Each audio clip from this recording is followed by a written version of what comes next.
بسم اللہ الرحمن الرحیم۔ السلام علیکم ورحمۃ اللہ وبرکاتہ۔ حیات صحابہ کرام رضوان اللہ تعالی علیہم اجمعین کا یہ دوسرا پارٹ حضرت طفیل ابن عمرو الدوسی رضی اللہ عنہ کے نام۔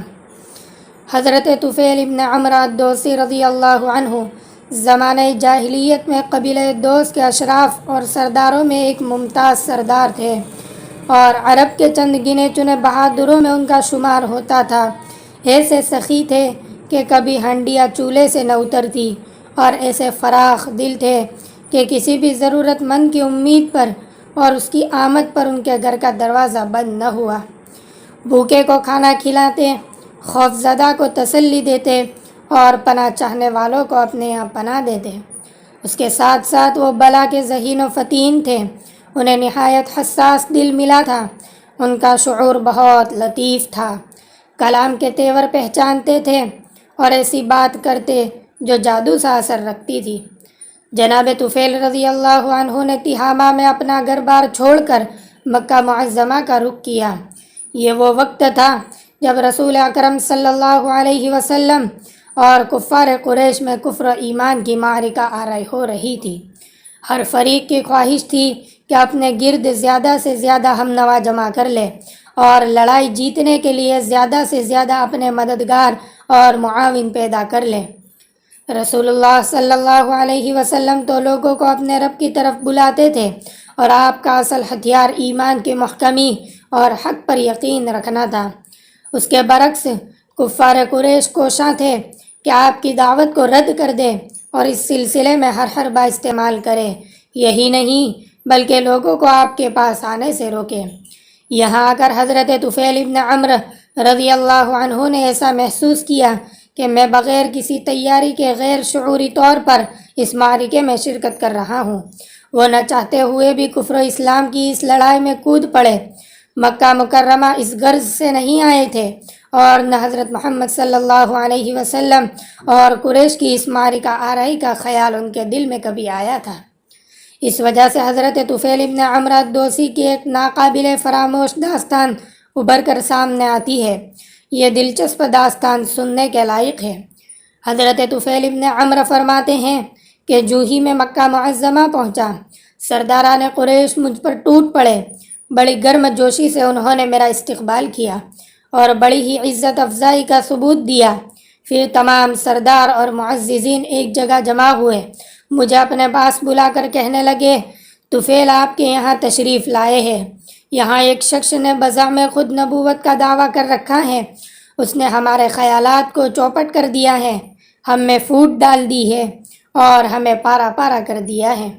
اندیشہ ہے کہ یہ مصیبت کہیں آپ کی قوم پر بھی نازل نہ ہو جائے۔ ہماری یہ مخلصانہ تجویز ہے کہ آپ اس شخص کو منہ نہ لگائے، نہ اس سے کلام کرے اور نہ اس کی کوئی بات سنیں، اس لیے کہ اس کی بات میں جادو کا اثر ہے۔ یہ باپ کو بیٹے سے، بھائی کو بھائی سے اور خاوند کو بیوی سے جدا کر دیتا ہے۔ حضرت طفیل فرماتے ہیں، بخدا وہ مسلسل مجھے حضرت محمد صلی اللہ علیہ وسلم کی طرف منسوب عجیب و غریب داستانیں سناتے رہے اور مجھے ڈراتے رہے، یہاں تک کہ میں نے دل میں ٹھان لی کہ میں آپ کے قریب تک نہیں بھٹکوں گا، نہ آپ سے بات کروں گا اور نہ ہی آپ کی بات سنوں گا۔ صبح کے وقت میں طواف کعبہ اور بیت اللہ میں رکھے گئے بتوں سے برکت حاصل کرنے کے لیے گھر سے نکلا، جن کی کہ ہم بہت تعظیم کیا کرتے تھے۔ تو اظہار احتیاط میں نے اپنے کانوں میں روئی ٹھونس لی کہ مبادا میرے کانوں میں کوئی بات پڑ جائے۔ حضرت محمد صلی اللہ علیہ وسلم کعبے کے پاس کھڑے نماز اور عبادت میں مشغول تھے۔ ان کی نماز اور عبادت کا اندازہ بالکل مختلف تھا۔ مجھے اس منظر نے گائل کر دیا۔ آپ کا یہ طریقہ عبادت مجھے ایسا بھایا کہ رگ رگ میں مسرت کی ایک لہر دوڑ گئی۔ دل ہی دل میں محسوس کیا میں غیر ارادی طور پر آہستہ آہستہ آپ کے قریب ہو جاتا ہوں، یہاں تک کہ بالآخر میں سچ مچ آپ کے قریب ہو گیا۔ اللہ تعالیٰ کو بھی شاید یہی منظور تھا کہ میں آپ کی چند باتیں سن لوں، چنانچہ میں نے رسول اللہ صلی اللہ علیہ وسلم سے عمدہ اور اچھی باتیں سنی۔ اس پر دل میں خیال آیا، طفیل بڑے افسوس کی بات ہے، تو ایک دانشمند شاعر ہے، حسن و قبیح کو خوب پہچانتا ہے۔ یہ شخص جو کچھ بھی کہتا ہے اس کے سن لینے میں حرج ہی کیا ہے؟ اس نے اگر کوئی معقول بات کی تو مان لینا، بری بات کی تو دامن جھڑک کر الگ ہو جانا۔ جناب طفیل فرماتے ہیں، میں وہاں مسجد میں ہی ٹھہرا رہا، یہاں تک کہ رسول اقدس صلی اللہ علیہ وسلم عبادت سے فارغ ہو کر اپنے گھر کو چل دیے۔ میں بھی آپ کے پیچھے چل پڑا۔ جب آپ اپنے گھر میں داخل ہو گئے تو میں آپ کے ساتھ وہاں پہنچ گیا۔ میں نے عرض کیا، یا رسول اللہ، آپ کی قوم نے مجھ سے آپ کے بارے میں بہت سی باتیں کی ہے۔ مجھے یہ مسلسل ڈراتے اور خوف زدہ کرتے رہے کہ کہیں میں آپ کی باتیں سن کر متاثر نہ ہو جاؤں۔ چنانچہ میں نے احتیاط کے طور پر اپنے کانوں میں روئی ٹھونس لی تاکہ آپ کی بات سن نہ سکوں، لیکن منشاء الہی یہ تھی کہ آپ کی باتیں بہرحال سنوں۔ خدا کی قسم، میں نے نہ صرف آپ کی باتیں سنی بلکہ آپ کی ہر بات مجھے اچھی لگی۔ اظہار کرم آپ مجھے اپنا پیغام سنائیے۔ رسول اقدس صلی اللہ علیہ وسلم نے دعوت پیش کرتے ہوئے سورہ اخلاص اور سورہ فلق کی تلاوت فرمائی۔ بخدا، اس سے پہلے نہ تو میں نے اس سے بہتر کوئی کلام سنا تھا اور نہ آپ کے پیغام سے بڑھ کر عدل و انصاف پر مبنی کوئی اور پیغام میرے کانوں میں پڑا تھا۔ اس موقع پر میں نے بیعت کی غرض سے رسول اللہ صلی اللہ علیہ وسلم کے آگے ہاتھ پھیلا دیے اور کلمہ پڑھ کر اس بات کی شہادت دی کہ اللہ تعالیٰ کے سوا کوئی عبادت کے لائق نہیں، اور یہ کہ حضرت محمد صلی اللہ علیہ وسلم اللہ تعالیٰ کے رسول ہے۔ اس اقرار کے ساتھ میں دائرہ اسلام میں داخل ہو گیا۔ جناب طفیل بیان کرتے ہیں، کچھ عرصے میں مکہ معظمہ ہی میں قیام پذیر رہا اور احکام اسلام کی تعلیم حاصل کرتا رہا۔ حتی الامکان اس عرصے میں قرآن مجید کے کچھ اجزاء زبانی یاد کیے، اور جب میں نے اپنے وطن اور قوم کی طرف لوٹنے کا عزم کیا تو آپ کی خدمت میں حاضر ہوا اور کہا، یا رسول اللہ، میں ایک ایسا شخص ہوں کہ میرا قبیلہ میری بات مانتا ہے۔ اب میں ان کے ہاں واپس جا رہا ہوں اور وہ بھی اسلام کا داعی بن کر دعا کیجئے کہ اللہ تعالیٰ مجھے کوئی ایسی نشانی عطا کر دے جب میں انہیں اللہ تعالیٰ کی طرف بلاؤں تو وہ میری مددگار ثابت ہو۔ اس پر آپ صلی اللہ علیہ وسلم نے میرے لیے دعا کی، الہی اس کو اس طرح کی ایک نشانی عطا کر دے جو ہر وقت اس کے کام آئے جب بھی یہ خیر و خوبی کا قصد کرے۔ میں جب وہاں سے اپنے وطن کی طرف چل پڑا اور اپنی بستی کے قریب ایسے مقام پر پہنچا جہاں سے قوم کے در و دیوار صاف نظر آ رہے تھے تو کیا دیکھتا ہوں کہ اچانک میری پیشانی پر چراغ کی مانند ایک روشنی دمک رہی ہے۔ میں نے اللہ تعالیٰ سے التجا کی، الہی اس روشنی کو میرے چہرے کے بجائے کسی اور چیز میں منتقل فرما دے، مبادا کہ میری قوم میرا چہرہ دیکھ کر کہہ دے کہ اپنا آبائی دین چھوڑنے کی یہ سزا ہے، یہ روشنی نہیں ہے۔ میرا یہ کہنا تھا کہ یہ روشنی میرے چہرے سے ہٹ کر میرے نیزے کے بالائی حصے میں مرکوز ہو گئی۔ ایسا معلوم ہو رہا تھا جیسے کوئی قندیل نیزے میں جگمگا رہی ہے۔ اور جب میں پہاڑ کی بلندی سے نیچے اتر کر اپنی قوم کے پاس آیا تو سب سے پہلے مجھے ملنے کے لیے میرا والد آیا جو بہت بوڑھا ہو چکا تھا۔ میں نے کہا، ابا جان مجھ سے دور ہی رہے، میرا اور آپ کا اب کوئی رشتہ باقی نہیں رہا۔ باپ نے افسردہ ہو کر کہا، لخت جگر یہ کیسے؟ میں نے کہا، میں مسلمان ہو گیا ہوں اور میں نے حضرت محمد صلی اللہ علیہ وسلم کے دین کی پیروی قبول کر لی ہے۔ باپ نے بیٹے کی بات سن کر کہا، بیٹے اس سے کیا ہوتا ہے، میں بھی وہی دین تسلیم کر لیتا ہوں جو تیرا دین ہے۔ میں نے کہا، اچھا پھر غسل کر لیجئے اور اپنے کپڑے دھو کر اجلے کر لیجئے اور آئیے میں آپ کو وہی تعلیم دوں گا جو میں نے حاصل کی ہے۔ ابا جان نے میری بات مان لی، غسل کیا اور صاف ستھرے کپڑے پہن کر قبول اسلام کے لیے تیار ہو گئے۔ میں نے اسلام کی دعوت دی اور وہ فوراً مسلمان ہو گئے۔ اس کے بعد میری بیوی میرے پاس آئی۔ میں نے کہا، مجھ سے دور ہی رہو تو اچھا ہے، میرے اور تیرے درمیان اب کوئی ناطہ باقی نہیں رہا۔ اس نے چونک کر کہا، میرے ماں باپ آپ پر قربان ہو، یہ کیوں؟ میں نے کہا، ہم دونوں کے درمیان عقیدے کی دیوار حائل ہو گئی ہے۔ میں نے دین اسلام قبول کر لیا ہے اور حضرت محمد صلی اللہ علیہ وسلم کو قبول کر لیا ہے۔ اس پر میری بیوی نے کہا، اس سے کیا ہوتا ہے، میں بھی وہی دین اختیار کیے لیتی ہوں جو آپ نے اختیار کیا ہے۔ میں نے کہا، یہ بات ہے تو جاؤ اور ذوالشری کے پانی میں غسل کر کے آؤ۔ ذوالشری قبیلہ دوس کا ایک معروف بت تھا جس کے گرد ایک گڑھے میں پہاڑ سے پانی آ کر جمع ہو جاتا تھا۔ بیوی نے کہا، میرے ماں باپ آپ پر قربان، کیا آپ ذوالشری سے ڈرتے نہیں؟ میں نے کہا، ہرگز نہیں، تم پر اور ذوالشری پر ہلاکت نازل ہو۔ میں کہتا ہوں، جاؤ وہاں لوگوں کی نظروں سے اوجھل ہو کر نہا دھو لو۔ میں ضمانت دیتا ہوں کہ یہ گونگا بہرا بت تیرا کچھ بھی نہیں بگاڑ سکے گا۔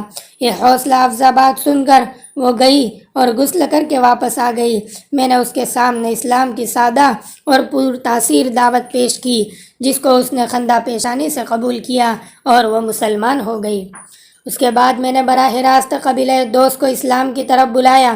حضرت ابو ہریرہ رضی اللہ تعالیٰ عنہ کے علاوہ ہر ایک نے اسلام قبول کرنے میں ہچکچاہٹ کا اظہار کیا۔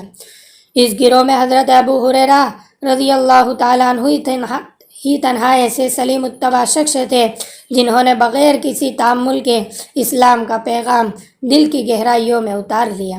حضرت طفیل بیان فرماتے ہیں، ایک دفعہ میں رسول اللہ صلی اللہ علیہ وسلم کی خدمت اقدس میں مکہ معظمہ حاضر ہوا اور حضرت ابو ہریرہ بھی میرے ساتھ تھے۔ نبی اکرم صلی اللہ علیہ وسلم نے مجھ سے دریافت فرمایا، طفیل، صورتحال کیا ہے؟ میں نے عرض کی، حضور، لوگوں کے دلوں پر پردے پڑے ہیں، کفر نے شدت اختیار کر لی ہے اور قبیلہ دوس پر فسق و فجور اور نافرمانی کا خصوصیت سے غلبہ ہے۔ یہ سننا تھا کہ رسول اللہ صلی اللہ علیہ وسلم اٹھے، وضو کیا، نماز پڑھی اور آسمان کی طرف ہاتھ اٹھا کر کچھ کہنا چاہا۔ حضرت ابو ہریرہ فرماتے ہیں کہ جب میں نے آپ کو اس حالت میں دیکھا تو دل ہی دل میں ڈر گیا کہ مبادا میری قوم کو بد دعا دے اور وہ ہلاک ہو جائے۔ میں نے افسردگی کے عالم میں کہا، ہائے میری قوم! لیکن رحمت دو عالم رسول معظم صلی اللہ علیہ وسلم نے جو فرمایا وہ یہ تھا، الہی قبیلہ دوس کو ہدایت دے، الہی قبیلہ دوس کو ہدایت دے، الہی قبیلہ دوس کو ہدایت دے۔ پھر آپ نے طفیل کی طرف متوجہ ہو کر ارشاد فرمایا، اب آپ اپنی قوم کے پاس بے دھڑک جائیے، ان کے ساتھ نرمی کا برتاؤ کریں اور اسلام کی دعوت انہیں دیں۔ حضرت طفیل فرماتے ہیں، میں مسلسل سرزمین دوس میں لوگوں کو اسلام کی دعوت دیتا رہا، یہاں تک کہ رسول اللہ صلی اللہ علیہ وسلم ہجرت کر کے مدینہ منورہ تشریف لے گئے۔ یہاں پہنچ کر بدر، احد اور خندق ایسی ہولناک جنگوں کا آپ کو سامنا کرنا پڑا۔ اس کے بعد مدینہ منورہ میں حضور نبی اکرم صلی اللہ علیہ وسلم کی خدمت اقدس میں حاضری دی۔ اس دفعہ میرے ہمراہ قبیلہ دوس کے تقریباً 80 گھرانے تھے جو نعمت اسلام سے مشرف ہو چکے تھے اور ان کی اسلامی حالت بہت بہتر تھی۔ رسول اللہ صلی اللہ علیہ وسلم ہمیں دیکھ کر نہ صرف بہت خوش ہوئے بلکہ دوسرے مسلمانوں کے ساتھ خیبر کے مال غنیمت سے ہمیں بھی مقرر حصہ دیا۔ ہم نے التجا کیا، رسول اللہ، ہر جنگ میں ہمیں میمنہ رکھیے، یعنی لشکر کے دائیں پہلو پر، اور لفظ مبرور ہمارا شعار مقرر فرما دیجیے۔ حضرت طفیل فرماتے ہیں، اس کے بعد میں رسول اللہ صلی اللہ علیہ وسلم کی صحبت میں رہا، یہاں تک کہ اللہ تعالیٰ کے فضل و کرم سے مکہ فتح ہو گیا۔ میں نے عرض کیا، رسول اللہ صلی اللہ علیہ وسلم، بہتر یہ ہے کہ آپ مجھے عمرو ابن حمامہ کے بت ذوالکفین کی طرف روانہ کریں تاکہ میں اسے نظر آتش کر سکوں۔ رسول اکرم صلی اللہ علیہ وسلم نے وہاں جانے کی مجھے اجازت دے دی۔ میں اپنی قوم میں سے ایک جماعت لے کر اس بت کی طرف چل پڑا۔ جب میں اور میرے ساتھی وہاں پہنچے اور اسے جلا ڈالنے کا ارادہ کیا تو کیا دیکھتا ہوں، ہمارے ارد گرد عورتوں، مردوں اور بچوں کی ایک بھیڑ جمع ہو گئی۔ یہ سب اس بات کے منتظر تھے کہ اگر ہم نے ذوالکفین بت کو ذرا بھی نقصان پہنچایا تو آسمان سے بجلی گر کر ہمیں بسم کر ڈالے گی۔ ان پجاریوں کی موجودگی میں بت کی جانب بڑھا اور بت کے عین دل میں آگ بھڑکا دی۔ اس وقت میری زبان پر رجزیہ اشعار تھے جن کا ترجمہ یہ ہے، اے ذوالکفین، میں تیرے پجاریوں میں نہیں ہوں، ہماری پیدائش تیری پیدائش سے کہیں پہلے ہوئی، آج میں آگ تیرے دل میں بھڑکا رہا ہوں۔ یہ اشعار کہے اور اسے نظر آتش کر دیا۔ دیکھتے ہی دیکھتے آگ نے اس کو اپنا لقمہ بنا لیا اور یہ جل کر راکھ کا ڈھیر بن گیا۔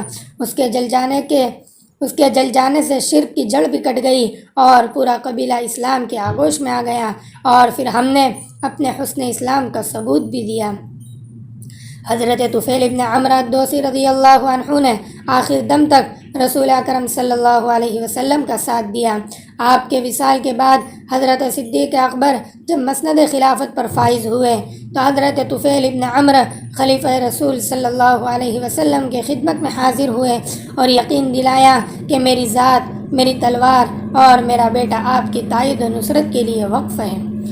جب ارتداد کی جنگیں جڑی اور کفر و الحاد کا شعلہ بھڑکا تو حضرت طفیل ابن عمرو مسیلمہ کذاب کے ساتھ جنگ لڑنے کے لیے مسلمانوں کے لشکر میں مقدمۃ الجیش کی حیثیت سے شامل ہو کر نکل کھڑے ہوئے۔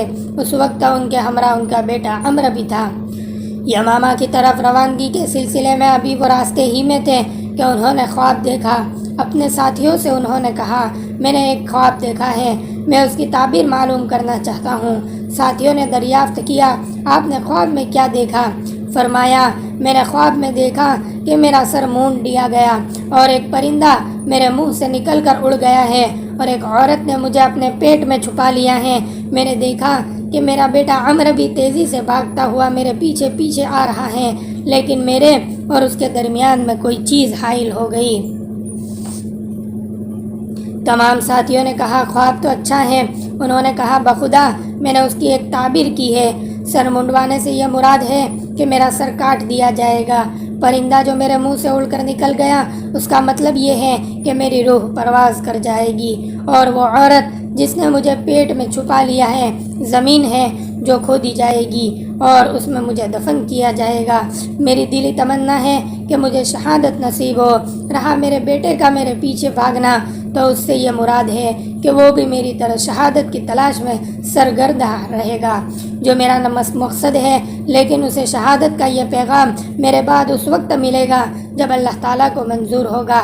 معرکہ یمامہ میں اس جلیل القدر صحابی حضرت طفیل ابن عمرو رضی اللہ عنہ الدوسی کو بڑی کڑی آزمائش سے دوچار ہونا پڑا، اور معرکے میں لڑتے لڑتے طرح طرح کی آزمائشوں سے دوچار ہوتے ہوئے جام شہادت نوش فرمانے کی سعادت حاصل کی، اور ان کا بیٹا عمرو بھی لگاتار دشمنوں سے برسر پیکار رہا، یہاں تک میں زخمیوں نے اسے چور چور کر دیا، اور اس طرح یہ عرض یمامہ میں اپنے باپ کو اور اپنا کٹا ہوا ہاتھ یمامہ میں چھوڑ کر مدینہ واپس آ گیا۔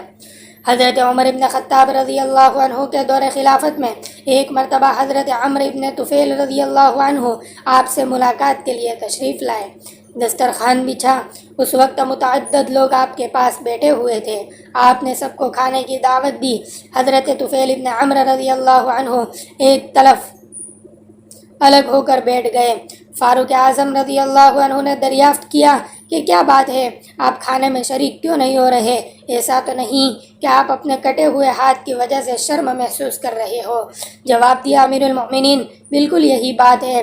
آپ نے ارشاد فرمایا، اللہ کی قسم، اس وقت آپ کے علاوہ کسی کو یہ شرف حاصل نہیں ہوا کہ اس کے جسم کا ایک حصہ اس سے پہلے جنت میں پہنچ جائے، یعنی ان کا وہ ہاتھ جو کٹ کر ان سے پہلے جنت میں پہنچ چکا ہے۔ حضرت عمرو ابن طفیل رضی اللہ عنہ کو شہادت سے فیضیاب ہونے کا خواب اس وقت سے نظر آنے لگا تھا جب یہ اپنے باپ سے جدا ہو گئے تھے۔ غزوہ یرموک نے ان کے خواب کو پورا کر دیا۔ دیگر مجاہدین کے ساتھ یہ جہاد میں کود پڑے اور دشمنوں سے لڑتے ہوئے اس جام شہادت کو نوش فرمایا جس کی ان کی والد کی تمنا تھی۔ حضرت طفیل ابن عمرو الدوسی پر اللہ تعالیٰ کی رحمت ہو، یہ خود بھی شہید ہوئے اور ایک شہید کے باپ ہونے کا شرف بھی حاصل ہوا۔